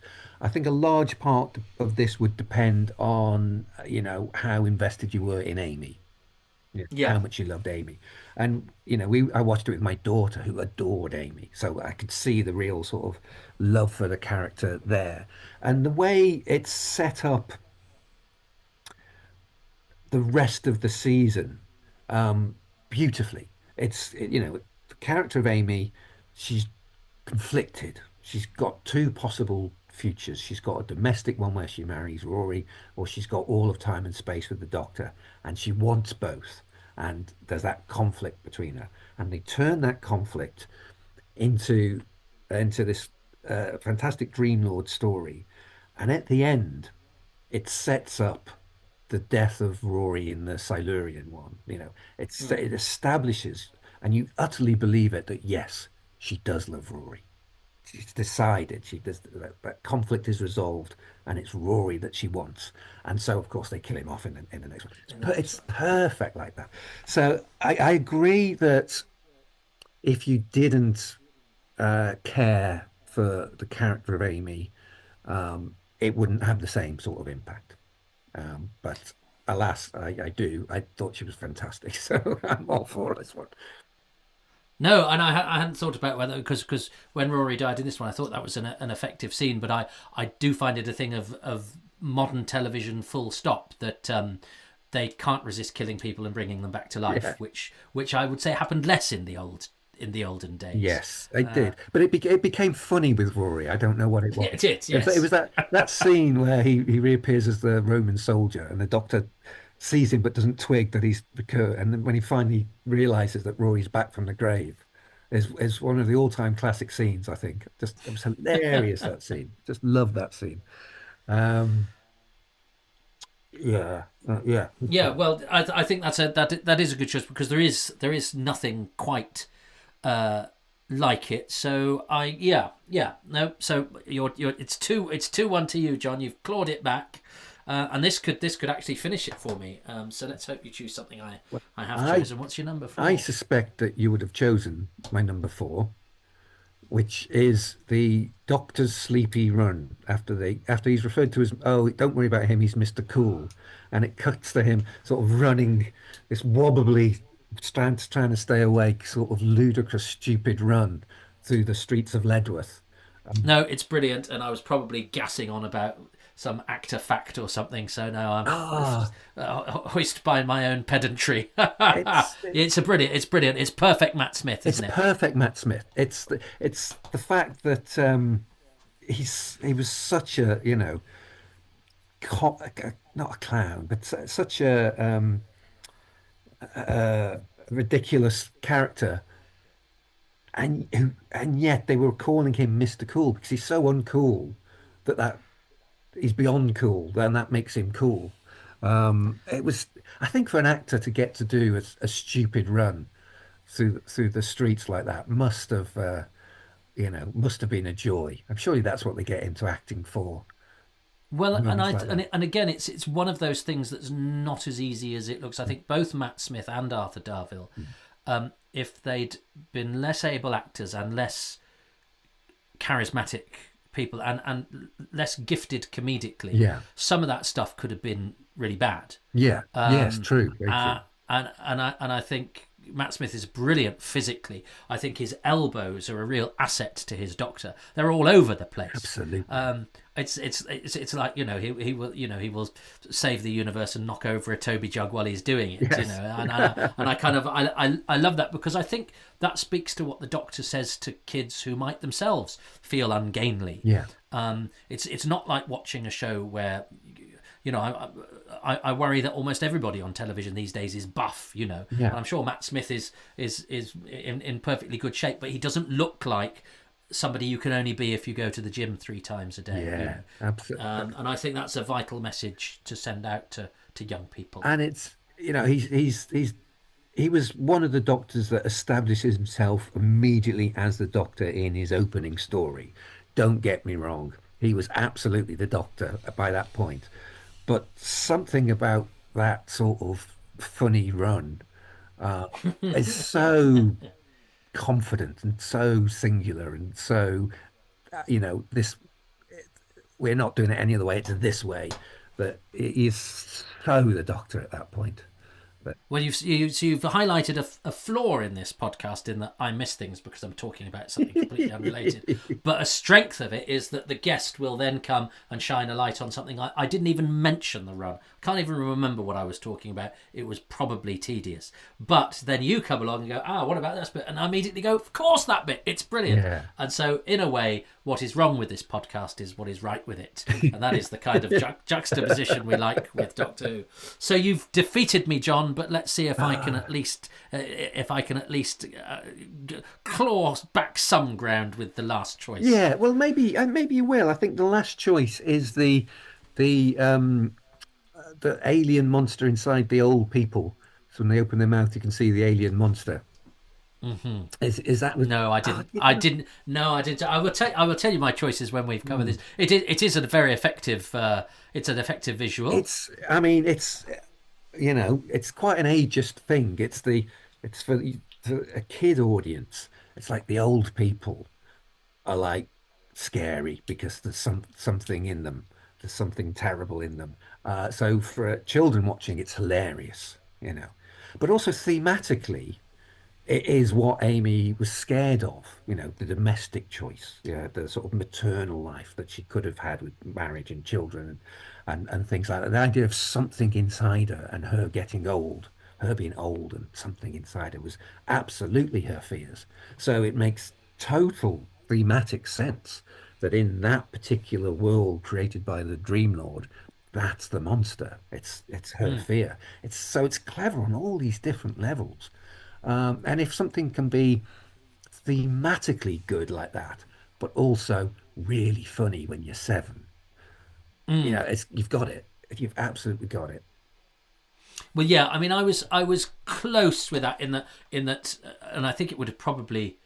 I think it may even have been the first thing I chose. Is that for me the real selling point of the story is I just love that Simon Nye, when asked to write Doctor Who, went, "I will make my baddies marauding old Yes. people." I think that is such a great guy because it speaks to that juxtaposition Yeah. of things. It speaks to that taking something familiar and turning it bad. And I'm sure there would be a few people today saying, "Oh, yeah, but I don't want Doctor Who to make people scared of their grandparents." But I think the story is light enough because it's a Yeah. sort of trippy, dreamy story rather than one where people get their guts wrenched out or there are big explosions or whatever. They fit this slightly strange world, but also it's a terribly funny idea. And I think that with them bashing through the window and banging on Yes. the TARDIS, well, which we're used to seeing marauding creatures do. The fact that it's all old people, I just think that's a brilliant wheeze. And I think, if that had been a pitch meeting and a really good writer had come in and said, Doctor Who is chased by really old people, I would go, yeah, go on, you've got to make the old people. I think that's Well, I brilliant. think that I think if only that was Doctor Who. one of your choices, I think that counts. That's pretty much. Real. much But I didn't. I didn't say the monster in that. I didn't No, say the. It was there was more. It was specific more the instances image I of was the. I was thinking of saying, particularly the woman falling off the porch on Yes, the house or being plonked by the doesn't Rory smack one with a bit of wood?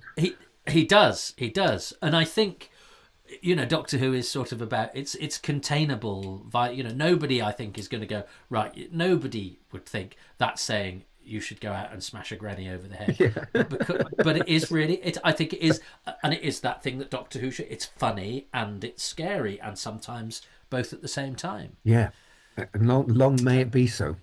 Absolutely. It's still amazing that we got Simon Nye writing for Isn't Doctor Who, it isn't it? just? He Yeah. doesn't really talk about it these days. I wonder. I don't know. I've not heard of any interviews or I No, mean no, which is, I'd be I have to very say, it's not happy for him. necessarily a good sign. It's Well, not necessarily a good sign if somebody doesn't talk about a thing. there's But never been any talk of him coming back that I've been aware of either. no. So, But I suppose for a lot of those guys, it's a kind of just to say I've done it, I've done it yes. because it's as we know, it's hard. And I think I started talking about this and then got waylaid during the commentary, but let's not forget Stephen Fry and Paul Abbott both tried writing in the Russell T Davies era, Yes. and their scripts didn't make it. So Yes. the fact that Moffat managed to get Simon Nye and Richard Curtis Yeah. that season, it's not only the ambition actually, it's the fact that, and then Frank Cottrell Boyce a Yeah. little bit later, but it also just goes to show that just because somebody is a skilled writer in a particular field, it doesn't necessarily mean that their Doctor Who's are going to be easy. Yeah. That they're necessarily going to have what it takes to do it. The Neil Gaiman episodes are a good example of this, as much as maybe we might not want to mention Neil Gaiman as much as we used to before, but the differing reactions to those two, Yeah, real illustration of just how hard it is to yeah, do one. absolutely. And I do sometimes think, this isn't to take anything away from those writers that we just mentioned, but when people say, "Oh, who would you like to write for Doctor Who?" I sometimes go, get a guy or a woman who's written 100 episodes of Casualty Yeah, and knows the nuts and bolts of television like the back of their hand, yeah, and then say, "You can go into space, mate." yeah, Because I actually think sometimes that Doctor Who's exemplars back in the day were kind of TV hacks. yeah. You didn't, and if Dennis Potter had written an episode, it might not have been all that. That said, I'm still more than happy that Simon Nye and Richard Yeah, Curtis I think for me, came in and did it. Doctor Who at its best is when you've got a situation and a location and characters that would make a cracking drama all by themselves and would sort of make sense as a story as it was. And then you just break it all by throwing the Doctor into it and just Yeah, upending everything. Everything. yeah. So yes, I chose the old people as the Weeds, Yeah. and then I chose and this was my slightly nebulous one. Mm. I and it touches upon your bird song, but I didn't actually invoke the bird song at all. The fact that the dream sequences, moving in and out of the dream sequences and telling the story in that way, was done so artfully that it never felt like a chore. It never felt confusing. Yeah. Because in the wrong hands, I think that episode could have been a real mess. Yeah. And actually a bit tedious, because you go, as soon as you say dreams, you do kind of know, well, people could invent their own rules here, so that any drama is off. Yeah. I think the way that they actually kept the story flowing and chopped and changed in a way that didn't make you go, oh God, we're back here again, I think again is one of those things that's harder than it looks. And I think the director Catherine Morshed deserves a lot of credit, I think, for making a story flow Yeah. that by its own nature and structure does not flow in the way that most drama does. And I thought that was a fundamental aspect of Yeah, the episode. Really. absolutely. It never really dropped, did it? It's constantly engaging for me. And yeah, and it wasn't it wasn't annoying, and you never felt you were being cheated out of anything. Which Yeah. again, dreams like holodecks you can sort of go, oh, well, I'm having an episode off here because none of it's real. Yeah, yeah. Um, I think it just kept the idea that no, some of this is real. You just don't know what. To yeah, keep guessing, and yet at the end when it goes, no, the whole thing, whole thing, not a second of it was real.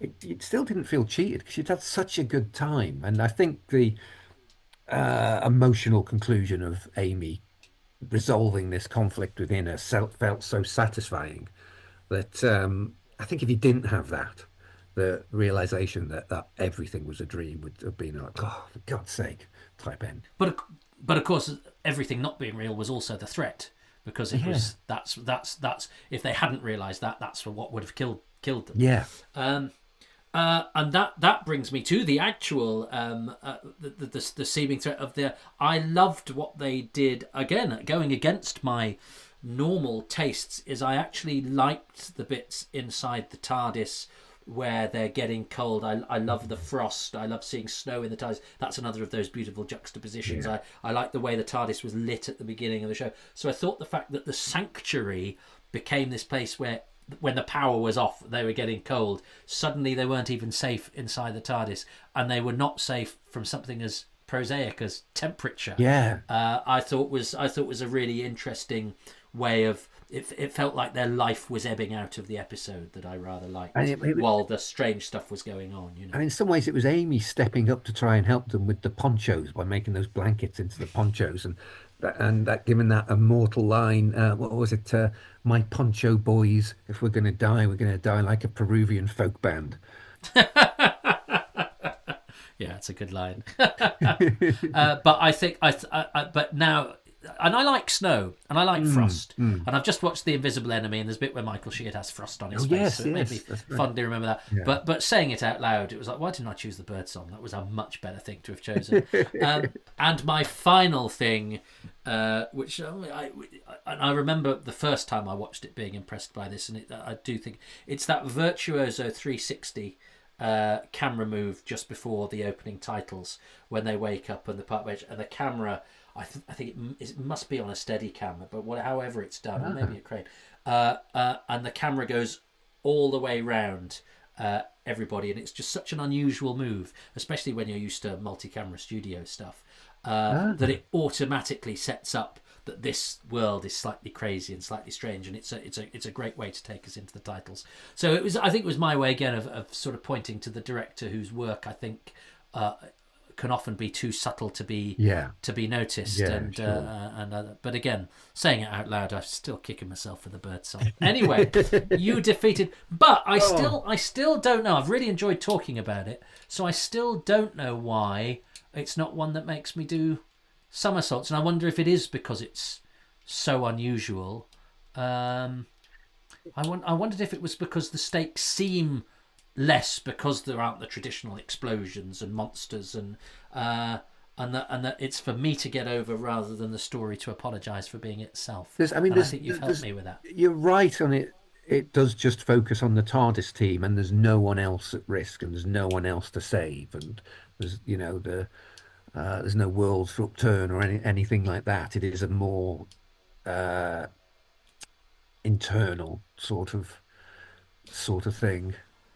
Yeah, I think the grammar of my youth was being sad when people got killed in things, and all the films with Poseidon Adventure, Great Escape. There's usually every 15 minutes somebody you like got killed, Yeah. and I think that's how I measure drama. Yes. I don't know. It's a good way. It's a good way, Toby. Yeah, and I don't know. The Dream Lord himself, I think, does a lot for me to, overlook Yes, the lack of threat to other people because it's such a good character, such a good villain.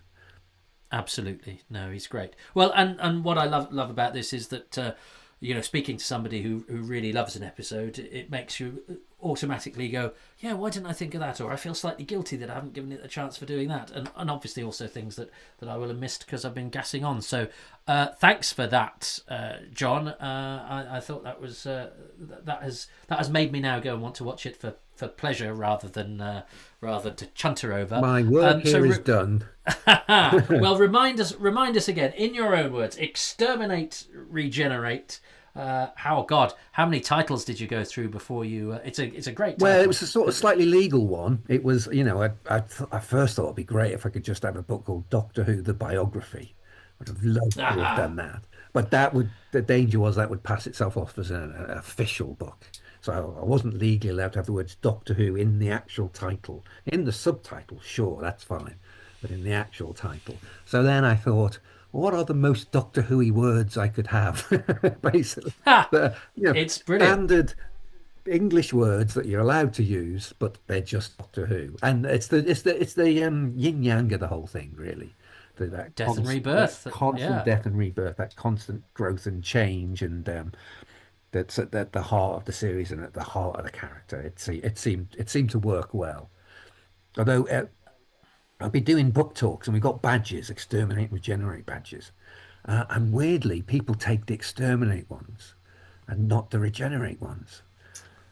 well, I I thought think they'd that just says take one. something about the world I thought today. they'd take one of each. They just want exterminate. So make of that what you will. Says something about our programming. Um, and are you pleased with the response? Because everywhere I've seen has been Been lovely. extremely It's good been feedback. so lovely. And because when I first said, "Oh, I'm going to do a book on Doctor Who," it was striking, like the amount of people who went, "Oh, you're brave," like. And that was people who were fans and also people who weren't fans. Like that was the general consensus that if you go into the Doctor Who world, you're going to have a terrible sort of time. But I've just been so struck by just how lovely everyone has been, particularly people who come to the talks I've done at bookshops and things like that. And just it's just become very clear that the image of Doctor Who fans as spiky and angry, it's just a fraction of a percent of them. The majority are just, they just love this thing and you love this thing. So you can connect on that sort of level. And it's, I mean, everybody should enthuse about something, but something as imaginative and as wild and as vivid as this. People who like it, they're going to be all right, aren't they? Mostly. Yeah, I think so. It's a reminder that the online world isn't the world. But it's Yeah, so easy to, to to get to sucked into think that. that because there's some people online and the sort of the hate tubers and the you know the Mm, and other people who don't watch it, don't like it, but they want to use it to attack the BBC or to attack progressive values or anything like that. That whole sort of noise. And it's been quite an interesting thing to have the book coming out at the same time as the new series, when the overall media narrative around the new series has been so overwhelmingly, well, it's over, it's doomed, Shooty's left, and mm. all that sort of thing, giving me a sort of a chance to sort of stand up and go, you're missing how amazing this thing is. Look how amazing this thing is. It's such a yeah. It's something I'm very happy to do is to stand up Well, and it's talk. it's it's appreciated because actually I fall into that trap of every night when I'm in bed I scroll through, and I always find myself drawn to the people who are angry, who I disagree, who make me angry, not just about Doctor, about Yeah, politics and everything, and it toxifies it makes the wasps buzz in my head. it So absolutely does. I made a point of putting my phone to one side and having Exterminate Regenerate on my bedside table, so that I turn to that at night instead. Great. Excellent. And it's much better. It's much better. Reading books is much better I than think so. scrolling Yes, through Twitter. I think so. And so I'm glad you've had the response that you've had. And I'm not, as I say, I'm not just saying it. I think it seems it seems such an obvious book for somebody to have written, and yet nobody has until now, and you've done a fantastic job. So I hope you have great success with it, And if John. if someone had written it, it would have saved me a lot of work. And well, now you just got to. Oh God, what are you going to do? What are you turning your attention to next? Oh, I've got, well, it's too early to talk about publicly, but there's a couple of books Excellent. on the way. I'm keeping Well busy, done. Toby, put it that way. Good for you. Give me your social media handles and so, well, not me, but say them out loud so that the listeners know where to find you. Well, I mean, my website is www.johnhiggs.com, and everything sort of links to there. I have a free newsletter that's well worth signing up uh, to keep a track of what's happening, and little essays and all that sort of stuff. And I'm on Instagram and Blue Sky, but I'm not really anywhere else. Beautiful. Well, we'll say proper goodbyes off outside of the episode, but for the purposes of this broadcast, John Higgs, writer of Exterminate Regenerate, which is out now. Thanks so much for choosing Amy's Choice. Ah, real pleasure, Toby. Lovely talking to you. Thanks very much for listening to Happy Times and Places, which is presented by me, Toby Hadoke, and my special guest this time around was John Higgs, whose book Exterminate Regenerate is out now. I'm grateful to John and to the patrons who make these podcasts possible, and they include Tom Neenan, Andrew Nixon, Paul Murphy, Chris Murphy, Mia Murch, Sheila Moore, Ian Moore, Brandon Moore, Jim Mooney, Justin E. Monaghan, John Molyneux, Phil Mitchell, James Miller, Nick Mellish, Steve Manfred, Glenn MacLeod, Joe McLachlan, Philip Marsh, Man in a Skirt Alert, Simon Liss, Nate Lynch, Jacob Lumley, Andrew Llewellyn, Andrew Lester, Mark Ledston, Neil Little, Paul Lindblad, Jonathan Lecharge, Erica Lear, Andy Larson, Pete Lambert, Guy Lambert, Pete Lack, Hendrik Korzeniowski, Chris Knight, Andy Kitching and Paul Kirkley. The music is by Dave Gates, the artwork by Dylan Patterson. If you were stunned by how the name sounded being read out on the credits, well, people paid for that, you know. For as little as £3 a month, you can be a member of patreon.com/Toby Hadoke. And that, the name call, is one of the perks. You also get early releases, you get bonus material, you get exclusive stuff, and you get to be part of a nice community too. Patreon.com/Toby Hadoke. Patron tiers start at £3. They go, up into the sky. The sky's the limit. But you get everything at the lowest tier. And if you would like to support financially, but on a less than regular basis and just do it every now and again, there's a way you can do that too at kofi.com/Toby Hadoke. But, I know times are tough, and I know that this sort of stuff to some is worth listening to but not worth paying for. I understand that. I'm grateful that you do the listening, but I do appreciate any support you could give that's non-financial, like thumbs ups, like 5-star reviews, like liking, like subscribing, and doing all the things that polish the algorithms of these broadcasts out there in the big wide world of cyberspace. I was going to call it the jungle of cyberspace, but do you have jungle in space? I think that would have been a mixed metaphor, and I do too many of those. I mix my metaphors like... Let's not get into what I mix my metaphors like. So yes, any support, financial or otherwise, is hugely appreciated. I'm on all the social media. I'm on Instagram at toby.hadoke. I've gone to Blue Sky, but I'm also still on Twitter because I'm the Patrick Troughton of social media. I've got a girl in every cyberport. And I also have a Facebook page that you can, do whatever you do with that. Click, like, hang around, ogle, whatever. And I also have a website, tobyhadoke.com. And Twitter, I have at Hadoke Podcasts and at Toby Hadoke. And there's a YouTube channel. You'll find these, without any moving pictures or anything. But they're there because that's another way of digesting this stuff. I don't know what my microphone's like, but just before I used the word digesting, I could hear my own digestion. So if that's what that was, if you heard it, my tummy rumbled like a wrong'un. But I'm going to leave that in to prove that it's live. It's not live, but to prove that I'm not a robot.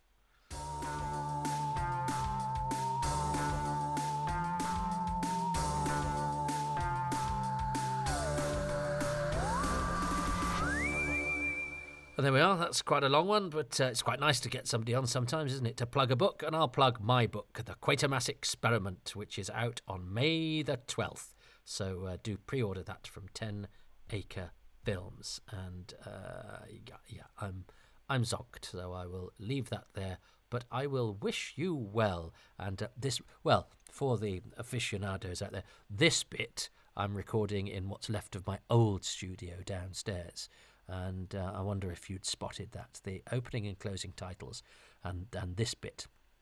Probably a little less echoey, although I have stripped out some of the stuff, so that there might be more sort of air noise. There might be more atmospherics than there normally are. But anyway, it's exciting. I'm moving studios, which sounds much posher than actually decamping from downstairs to upstairs into a more convenient part of the house. But it will be a slightly fancier booth just because it won't be jerry built like this. You don't care. Nobody cares about this, Toby. Why am I treating this like it's this is the making of Toby Hadoke's Time Travels, which I'm sure you want to know. The production code, there's memos flying back and forth. You just want to hear what if somebody talking about Doctor Who, and I mean that's about the most that you expect, and you probably come in with very low expectations, and I probably very rarely succeed in raising them. Well, there we go. Anyway, I'm in a different cupboard. Get that for content.